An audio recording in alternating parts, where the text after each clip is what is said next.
with us tonight, as we do on Monday nights, former Georgia coach Ray Goff. And, Coach, I'm so thrilled to have you on the program. I know you don't make a whole lot of these public videos or public appearances anymore. You kind of stay busy. Why don't you go ahead and catch us up a little bit on what's happened since you've been coaching in Georgia? Well, I got fired. That's old news, man. I played at Georgia, and it's home. I'm from a little town, South Georgia, called Moultrie. And when I got through, after I got fired, I really didn't know what the heck I was going to do the rest of my life. And I started eating out a lot, and I started eating at a place called Zaxby's. And so one day I just decided that, heck, I'm just going to get in the food business. And so I've gotten in the restaurant business, and we've done extremely well and very blessed. Yeah, I'm waiting on some Zaxby's for dinner tonight. As a matter of fact, obviously you've stayed in the area here in Oconee County. You're close to the Georgia program. What do you think about these Bulldogs right now?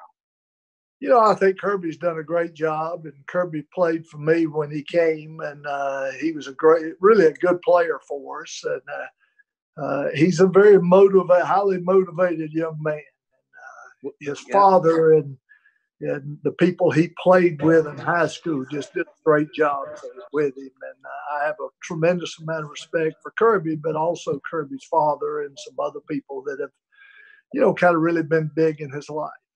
Well, they say that not much happens in Athens without Kirby Smart, so I don't think we could have done this without Kirby. So, Kirby, got a surprise for you, Coach. Yeah, what's up, Coach? I hope you can see me here. Oh, yeah. I tell you what, you're getting a little weight on, buddy. You got to get out and go out and start running some. You can't play in the secondary, unless you do that. No, I moved to linebacker, but I haven't put my hand down yet. I'm still not a 3 technique yet, so I'm still way up there.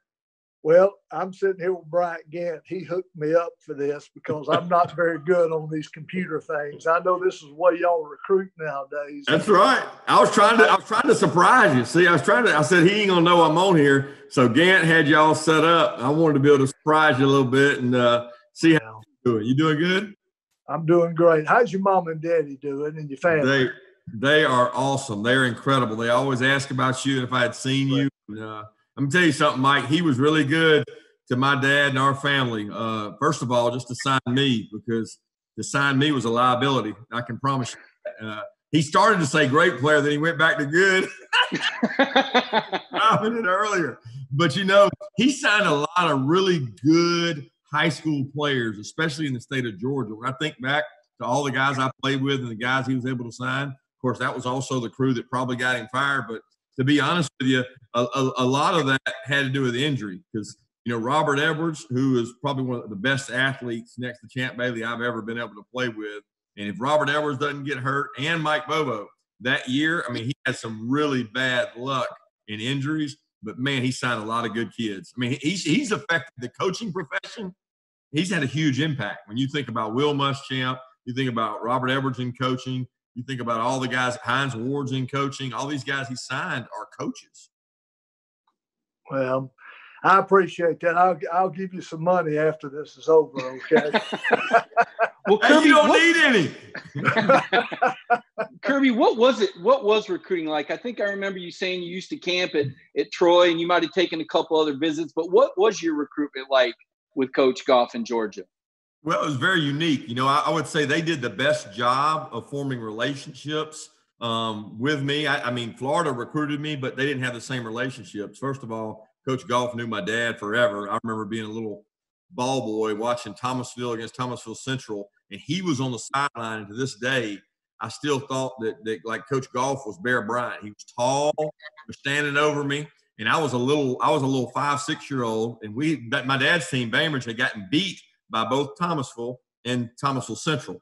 Well, there were about 5 of the greatest players to ever play college football on that field that night between Sean Jones, Mike Jones, Eric Curry, Charlie Ward. It was just an unbelievable group. And I was sitting on the sideline watching those guys play with my dad right by Coach Goff. But he had a great relationship. He had a coach that did a tremendous job. Coach Bell formed a relationship with me.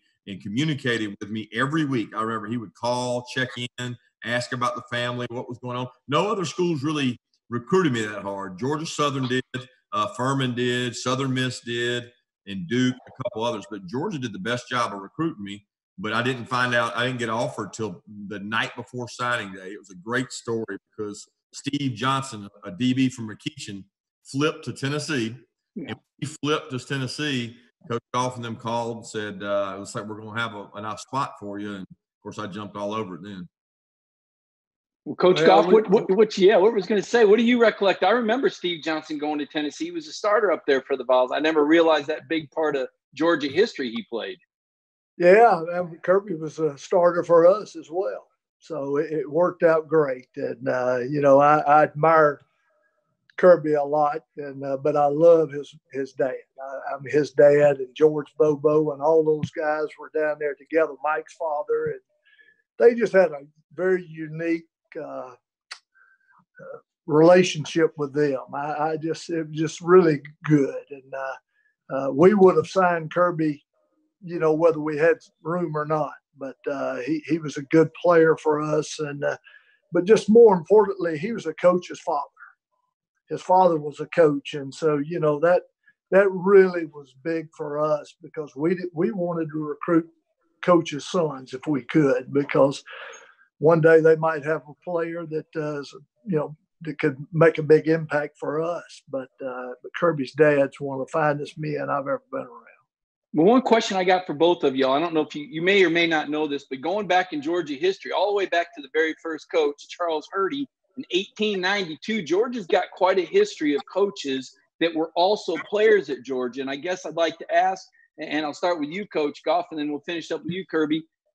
Being a former player and coaching at your alma mater, is there an added pressure? Is there something unique or something special about it? Or did it seem to add any allure to you, Coach? I think it did a little bit. I'm not one to whine and complain. I mean, I love the state of Georgia, and I love the people in this state. And, I enjoyed it. I was there 7 years, 8 as an assistant coach, and then 7 as a head coach. So I was there 15 years, and I enjoyed it. I met a lot of great people in this state, a lot of coaches, a lot of players, and just the people at the University of Georgia. I mean, I can't tell you how much impact that they've made in my life. How about you, Coach? Yeah, it was funny because when I got the job, I asked Coach Goff to stop by and see me, and he doesn't come up there very often, and that really never comes up there. But he stopped by one time. Yeah, it's gotten too big. But I had a lot of questions for him about what the positives and negatives of being at your alma mater, and what I found is the first year. It had nothing to do with the outcomes of wins and losses. I'm not making excuses for wins and losses, but there's a lot of pressure of your time, and you only have so much time in the day.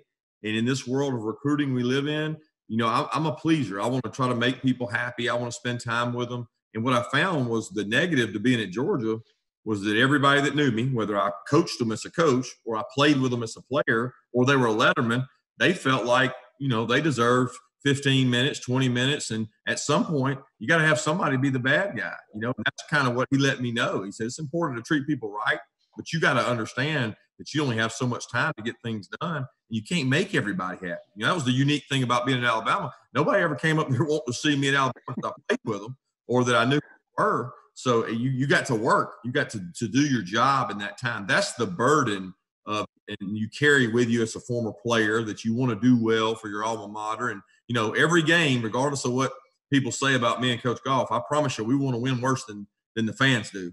Some of them don't understand that. We want to win for these kids and the coaches on your staff's families and the program. And we all want to do that. But there's a lot of pressure when you're at your alma mater. The benefit is you can sell it better than anybody.